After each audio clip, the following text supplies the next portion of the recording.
Sio kila mtu lazima awe producer. Sio kila mtu lazima awe director. How can we move forward? So what's missing at the moment, I think it's fair competition, ambapo Film Board kuna namna wanaweza wakafanya kuwe na fair competition. Si board tunaweza kuset standards.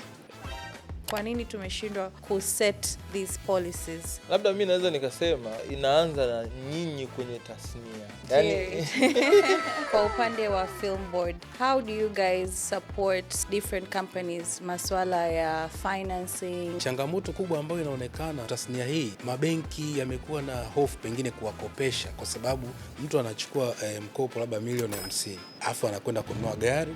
Baada hapo kiela kinachobakia huko ndo anatengeneza filamu, ambayo hiyo filamu lazima itakuwa tu na kiwango cha chini kabisa. Okay, Waswahili wanasema vita vya panzi, sherehe ya kunguru.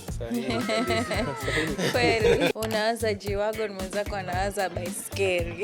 Yes. Mimi nashauri media, at least media ina nguvu kuliko sisi wengine. Tuko sawa. Na wanakwambia bosi ashauriwi. Unamshaurije bosi wako? Lakini leo naomba nimshauri.